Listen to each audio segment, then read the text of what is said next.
doing FHS abroad. After all, I knew I wanted to volunteer overseas, and it was a perfect opportunity. So that was it. In January, I went to Nepal with Antipodeans Abroad as part of the FHS Abroad program. Before I went, I had no idea how much I would have gained from the program in all aspects: knowledge, experience, confidence, new friends, and a new perspective. While I was in Nepal, I worked for 3 weeks at the Brahmasthani Awareness Society, or BAS for short. I had an absolutely incredible experience there. Nepal has had many years of political instability, and as a result, the development of a health system that is accessible to all of the population has been hindered.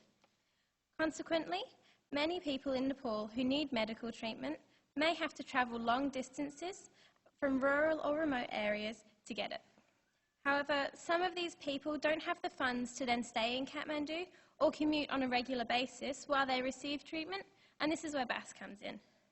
BAS is a patient shelter that is situated close to a few of Kathmandu's major hospitals, such as the Kanti Children's Hospital, so that people are able to stay in a safe environment while they need treatment. Without BAS, these patients may find themselves staying in unsafe public areas or hospital compounds. BAS is also home to 6 severely disabled children. BAS was an amazing place to be working at. The organisation kind of works as if it's a family.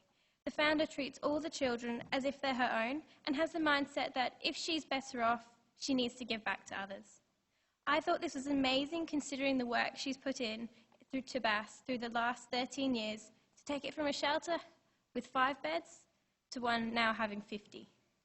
Every day, we would help feed the children, change nappies and bedding, and then play with them, encouraging them to move their muscles and interact. The rest of the day varied on the weather. Sometimes, if it was warm enough, we'd go up to the roof where they could get some sunlight, have a shower maybe once a week, or warm up, as the building itself was very cold. Working at BAS, you worked as part of the family, helping however you can. Some days we would help the men fix things that were broken or replace flooring. Other days we would help the women with the washing, as you can see here. And sometimes we'd help with the cooking. We also sometimes helped with some of the other children who lived at the centre with school homework or organising activities, and others we just play and encourage interaction with the children with disabilities. Every day would be filled with different activities, but we'd start and finish with the same routine of feeding and changing the children. You could really see that we were making a difference, either through the assistance with daily tasks, the interaction with the children, or the other help we gave residents. One of the main issues that I found quite difficult when I first arrived in Nepal was the language barrier.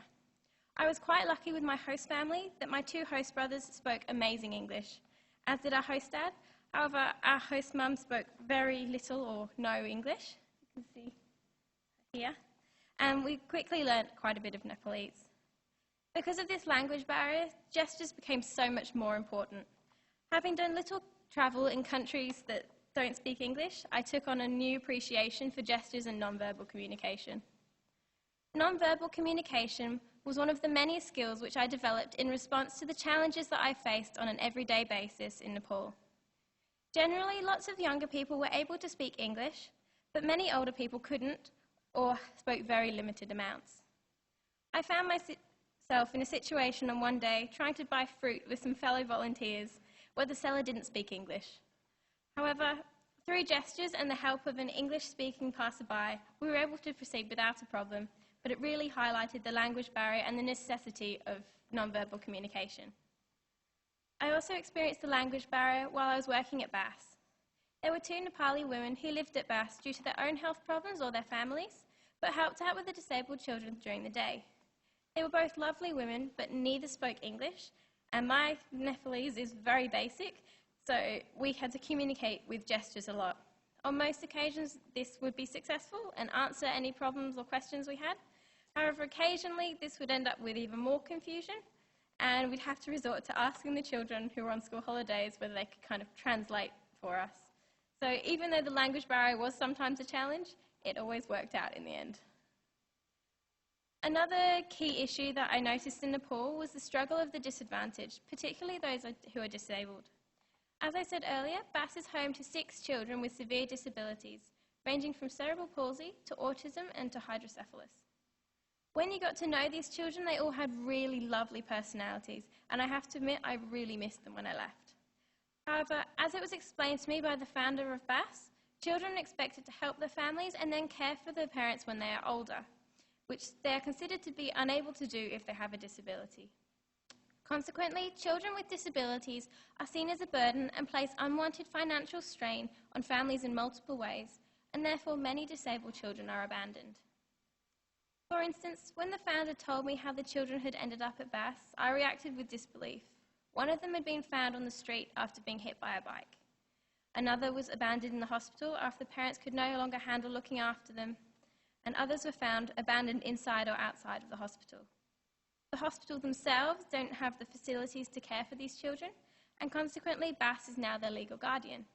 The situations of these 6 children demonstrated to me how different the culture can be in Nepal and how the strain and burden placed on a family can be considered to be much greater than Australia, where families may get some support or assistance from the government or other organisations.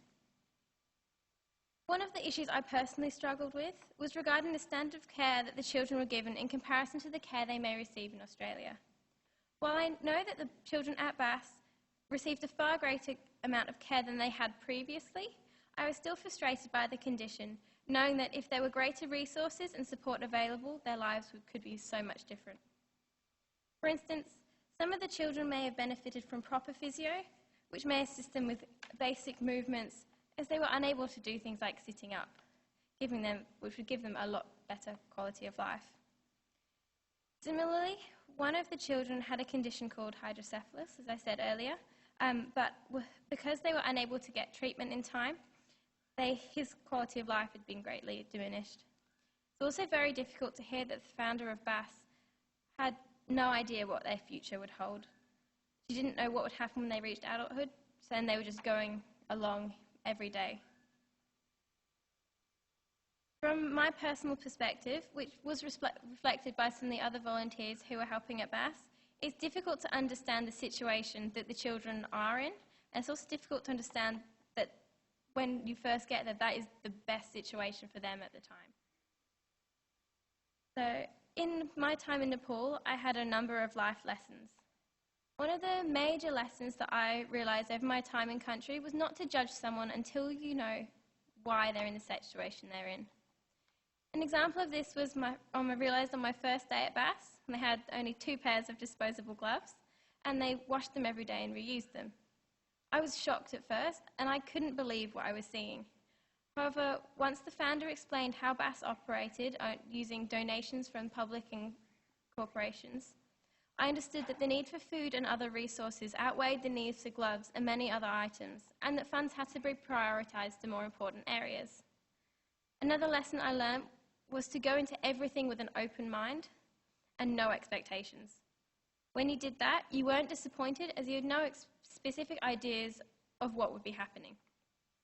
Because BAS was primarily a shelter, there weren't medical procedures happening every day, but they required skills that I had developed through my studies, and also care and attention for the children that I was happy to give.